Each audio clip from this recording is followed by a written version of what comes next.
அப்பா நேற்று ஒரு யோகா சொல்லி கொடுத்தீங்க. அதுல சூரிய அனுலோமா விலோமா அதுல அண்டர் வெயிட்ல இருக்க யாரும் இந்த டிப்ஸை ஃபாலோ பண்ணக்கூடாதுன்னு சொல்லியிருந்தீங்க. இப்ப இன்க்ரீஸ் பண்றதுக்கு ஏதாச்சும் யோகா டிப்ஸ் இருக்காப்பா? இன்க்ரீஸ் பண்றதுக்கு பிராணாயாமா ஒரு டிப்ஸ் இருக்கு. அதுதான் சந்திர அனுலோமா விலோமா.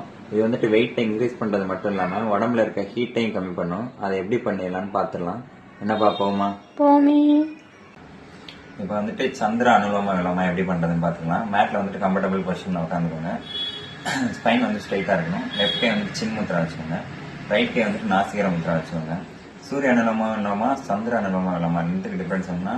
சூரியன்னா ரைட் நாசி ஞாபகம் வச்சுக்கோங்க, சந்திரன்னா லெஃப்ட் நாசி ஞாபகம் வச்சுக்கோங்க. இப்போ நம்ம பண்றது சந்திர அனுலோமா விலோமா. அப்புறம் ரைட் நாசில தம்பிங்கிறால க்ளோஸ் பண்ணிக்கோங்க. கண்ணை முடிக்கோங்க. லெஃப்ட் நாசில 4 செகண்ட் இன்ஹேல். இன்ஹேலை விட எக்ஸேல் அதிகமா இருக்கும். இப்போ எக்ஸேல் 8 செகண்ட் எக்ஸேல் பண்ணணும். இப்போ நீங்க பிகினிங்கா பண்றீங்கன்னா 4 to 8 அந்த மாதிரி 4 செகண்ட் இன்ஹேல் 8 செகண்ட் எக்ஸேல் அந்த ரேஷியோல பண்ணிக்கோங்க. ஒரு சைக்கிள்னா ஒரு இன்ஹேல் அண்ட் ஒரு எக்ஸேல் தான் ஒரு சைக்கிள். இது எத்தனை சைக்கிள் பண்ணணும்னா 27 சைக்கிள் பண்ணணும். அது எப்போ பண்ணணும்னா சாப்பிட்றதுக்கு முன்னாடி, லஞ்சு, பிரேக்ஃபாஸ்ட், டின்னரு, தூங்க போறதுக்கு முன்னாடி இப்பெல்லாம் 27 ரவுண்ட் பண்ணோம்னா நம்மளுக்கு பெட்டர் ரிசல்ட் கிடைக்கும்.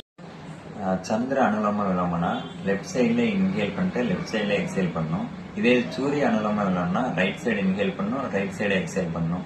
இப்ப சந்திர அனுலோம விலோமோட பெனிஃபிட்ஸ் என்னன்னா இது பாடியோட ஹீட் ரெடியூஸ் பண்ணும். அப்புறம் வெயிட் இன்க்ரீஸ் பண்ணும். ஆங்ஸைட்டி, டிப்ரெஷன் அந்த இதெல்லாம் கம்மி பண்ணிவிடும்.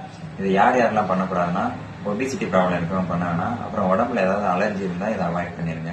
இந்த மாதிரி யூஸ்ஃபுல்லான டிப்ஸ் என்ன ஃபாலோ பண்ணுங்க. தேங்க்யூ.